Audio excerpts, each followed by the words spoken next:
Sir, आप NEP के बारे में क्या सोचते हो और एनईपी हमारे एजुकेशन सिस्टम को कैसे बदल सकता है और क्या अच्छे बदलाव होंगे? What do you think? See, National Education Policy 2020 is a unique policy and very innovative in multiple domains.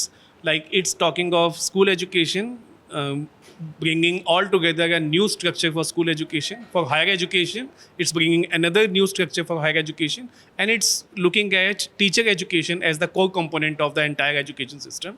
I can say teacher education as the backbone of the entire education system. So it's suggesting renovation or the lot of multiple changes and improvements in all domains of education. So I see it as a revolutionary step by the government of India, which was brought in July 2020. Sir, हर कामयाब बच्चे के पीछे उसके माता पिता तो होते ही हैं, एक अच्छे गुरु का होना बहुत ही ज़रूरी है। तो आप क्या सोचते हैं कि टीचर एजुकेशन सिस्टम को हम कैसे बढ़ावा दे सकते हैं या क्या बदलाव कर सकते हैं? सी आपका बिल्कुल ठीक ऑब्जर्वेशन है। हम एजुकेशन में यही बिलीव करते हैं that student coming from a society, from a community, from a family, तो family and school need to work in a partnership. और जब हम कहते हैं कि एक बच्चे के डेवलपमेंट में फैमिली का कंट्रीब्यूशन और स्कूल का कंट्रीब्यूशन, तो दोनों कॉम्प्लीमेंट करते हैं, दोनों में कहीं कोई टकराव नहीं है। जो बच्चा घर से मूल्य लेकर आता है, घर की भाषा लेकर आता है, उस सब को फॉर्मल सिस्टम के साथ जोड़ना और फॉर्मल स्ट्रक्चर के साथ जोड़ना, उस लैंग्वेज के ग्रामर डोमेन के साथ जोड़ना, उस स्कूल इसको ढालता है। तो बेसिकली जो वैल्यूज़ फैमिली दे रही है और जो वैल्यूज़ स्कूल देना चाहता है, दोनों एक दूसरे को सप्लीमेंट करते हैं, कोई क्लैश नहीं है। सर, आज भी कई बच्चे हमारे उत्तर प्रदेश या बिहार से ऐसे हैं जिनके लिए यूनिवर्सिटी ऑफ दिल्ली में पढ़ना एक चकाचौंध सा दिखता है, उनके लिए सामान्य नहीं है आज भी। तो वो जो बच्चे अभी बिहार बोर्ड में पास होके आए हैं, वो बच्चे कैसे यूनिवर्सिटी ऑफ दिल्ली में एंटर कर सकते हैं या उनके लिए क्या हमारे पास सुविधाएं हैं?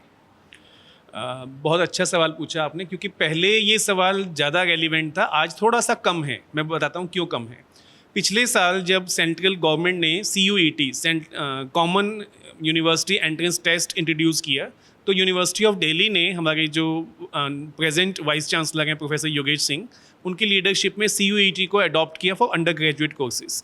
अब अंडर ग्रेजुएट कोर्सेज में भारत में जो लगभग 30 एजुकेशन बोर्ड हैं जो प्रोमिनेंट हैं, जो डोमिनेट करते हैं पूरे एजुकेशन सिस्टम को, तो वहाँ के बच्चे अलग अलग तरीके से परफॉर्मेंस करके आते थे। उनके खेलने के मैदान अलग थे, पिच अलग थी, करिकुलम अलग था, इवेल्युएशन सिस्टम अलग था। तो वहाँ इक्विटी और इक्वलेंस का बहुत सीरियस इशू था, जिसको लेकर यूनिवर्सिटी ऑफ दिल्ली ने पास्ट में बहुत सारे चैलेंजेस और बहुत सारी लिटिगेशंस और बहुत सारे डिबेट्स को एड्रेस किया है। लेकिन अब क्योंकि CUET एक ही प्लेटफॉर्म है, चाहे बच्चा बिहार से आए, यूपी से आए, तमिलनाडु से, कर्नाटका से, किसी भी स्टेट के बोर्ड से आए या सेंट्रल बोर्ड से आए, वो सब चैनलाइज करने का एक ही रास्ता है, एंड दैट इज़ CUET। तो CUET एक इक्वलाइजर का काम कर रहा है और उसी के माध्यम से यूनिवर्सिटी ऑफ दिल्ली में अब बच्चे आ गए हैं, तो सबको एक फेयर अपॉर्चुनिटी, इक्वल अपॉर्चुनिटी मिल रही है। सर, इन सबसे हटके मैं आपसे ये सवाल पूछूंगी कि आपके ज़िंदगी में कौन एक ऐसा टीचर रहा है या आप कोई अपनी स्कूल की मेमोरी शेयर करना चाहेंगे?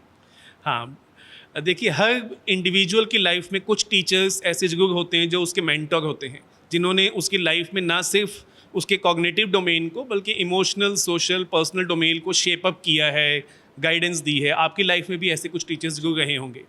तो मेरी लाइफ में मेरे मेंटर प्रोफेसर चांद किरण सलूजा हैं, जिन्होंने सेंट्रल इंस्टीट्यूट ऑफ एजुकेशन में BEd के दौरान मुझे पढ़ाया, और उन्हीं से हमने ये सीखा कि how we can be sensitive not only about the content but also towards the learners needs and the learner himself और हरसेल्फ।